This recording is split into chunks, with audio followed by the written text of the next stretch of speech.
Hey guys, John Monk with Go419 here, and I'm in Findlay at the Mazza Museum. And did you know that the University of Findlay's Mazza Museum has over 14,000 pieces of children's storybook artwork here? Some of it's on display, but the majority of it is actually in the vault. So today I'm going to take you inside. I'm joined with Dan Chizinski. How are you, sir? Welcome. Doing well. Thank you, sir. So we're going to go inside your vault here. All right, and see sort of your workshop, your area where you're busy the most, huh? Dan is a Fremont native who himself is an artist and illustrator. It's his job to not only choose which pieces of art go on display, but he's also in charge of organizing and preserving the art as well.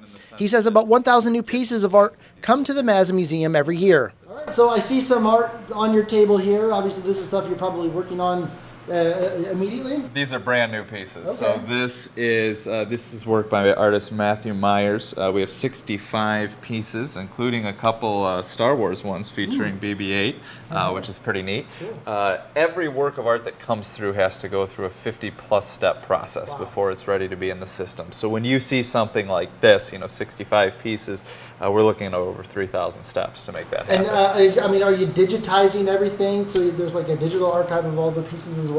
I am. There is we have a database that has those images, and I do take a high resolution scan of everything that comes in, as well as cutting a custom mat for it, which is what you see back here on this machine, which is called the Wizard. So this is a pneumatic machine. It's something that you would see similar to any professional framing store, and there are days that I have to cut 100 custom mats. The reason that I do all the matting and cutting for this is we're putting everything in archival mats. So we know it's acid free. It's designed to ensure the longevity of a work of art. Right through these doors is sort of where the real action is, where the fun stuff is. This is the vault where the majority of your guys' 14,000 pieces of art are stored. So this room is specially designed to house artwork. So we control things like temperature, humidity. You will see that it's kept in the dark as soon as we turn the lights on. And we have a special fire suppression system here because we can't use water to put out a fire. So we release halon gas into the room. And we lower the ratio of oxygen immediately, so it would smother a fire before it could start. I've been in here one time before. Just you were just showing me around, but and I'll move some walls for you here. So I'll open this up to show you what a typical aisle of the stacks looks like. Think of this as a giant library for original works of art. What's that there? That was the guy before me. He wasn't fast enough. Oh, the last curator? Yeah, that's what happens. So every single one of these sleeves is a piece of art. Or two, because I've started to double them up to save space and to save money. That really showcases how much you guys have here, because this is just one of the aisles. Sure, and I can pull out, I'll pull out a couple here to show you some of the more interesting ones that we have that are not on display at the moment. This is, I'll just pull this one to give you an example. This is what it looks like when a work of art is properly put away. So you can see that it has an accession number and a label and the basic information that we know about it at a glance. And then you can see it has protective tissue paper here over top of it. This particular piece is by Garth Williams, who you would know from Stuart Little or Charlotte's Web. Okay, wonderful. Now, how do you guys get a hold of these pieces? I mean, there's probably a vast array of different ways to acquire this original artwork. So the majority of the pieces that we have in the collection are donated at this point. We do seek out works of art. Now that we have a reputation and people know us as the premier museum of its kind, they understand what we're doing and they want to be a part of that. So when we tell them that we have art, original Disney art, we have things from people like Dr. Seuss and Maurice Sendak from Where the Wild Things Are.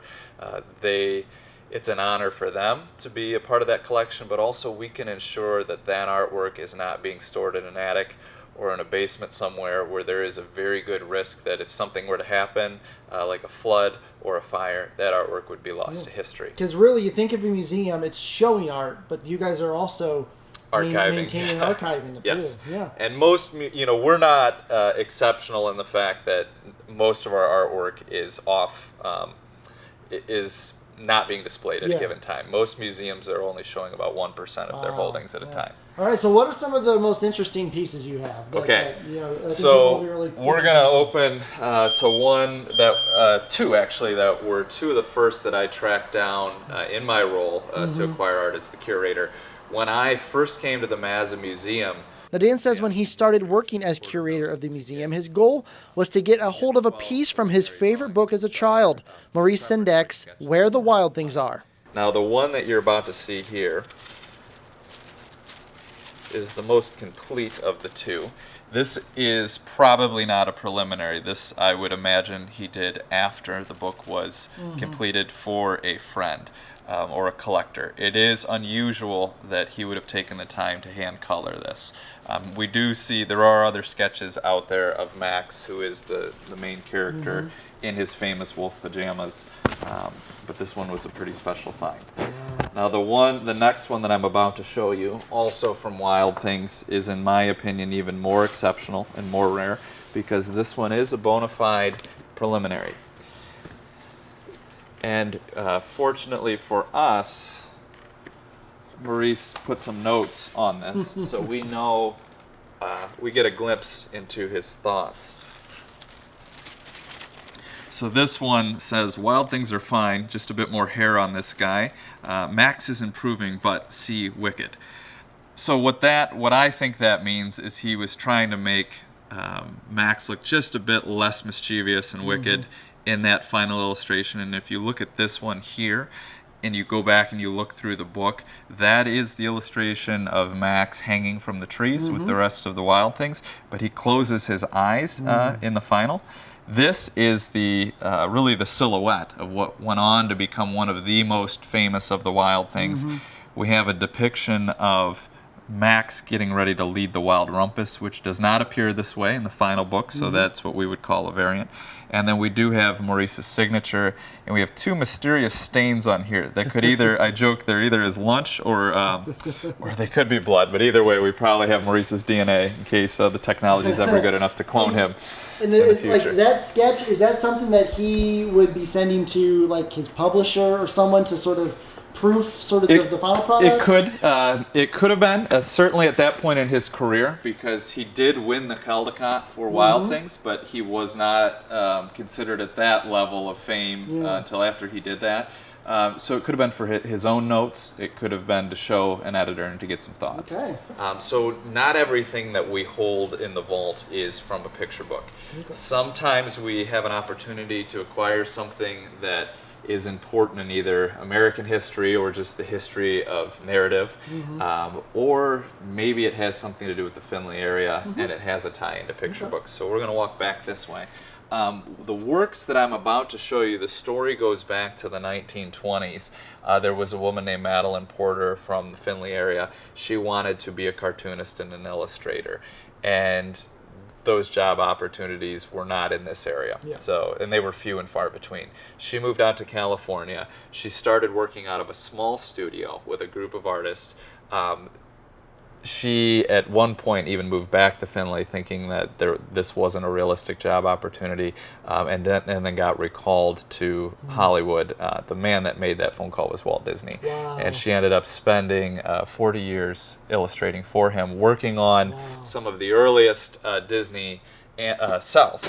This was at a point where they were having to paint 6 original works of art for every 1 second of action. Wow. And so we do have some of Madeline's originals in the collection, which were given to us by her niece years ago. Madeline died in 1964. And this is a cell from the 1950 Cinderella. You can see that this one probably got a lot of love from her niece back in the day, because it is pretty dirty. And we do have some crackling of paint. You don't see the background here. And the reason is because Walt and the crew figured out pretty fast it's not time or cost effective to have to repaint all of those details numerous times. So they would paint on as many as 7 layers of clear celluloid, which celluloid, cell is the short version when you hear me refer to cell. So there's our oldest one from Madeline. Oh, that's fantastic. And now, do you know what scene that is? Is that after she's like, running from the ball? That is her, right fleeing the ball. And we see her glass slipper behind her. Fantastic. And we can see that, Madeline, she had this fortunate habit of saving at least one from every project she worked on. And since she was there from the start, she had the most complete scrapbook at the time of her death. The rest of the works of art, people ask, why aren't there more? Disney didn't realize how big they were going to become. Yeah. They simply could not afford to pay the rent to store the million-plus works of art for every single project they worked on, so a lot of times they were discarded. Wow. If people see this and are interested, you say you give tours sometimes to the vault, so how can people get a hold of you and maybe get a tour of the museum and this facility here? So if you go on the website at just Mazza.com and you search through the information there on the staff, you'll see my email. You'll also see the rest of the staff's email, but you can shoot me an email, say these are the dates that we're planning to be in the area, and we'll see what we can do to get you in. Well, Dan, thank you so much for showing me this. This is definitely a hidden gem in Northwest Ohio, and really a hidden gem in the art community in general nationwide. And we're doing our best to not stay hidden. Wonderful. Thank you, Dan. Well, thank you for having me. Thank you for coming.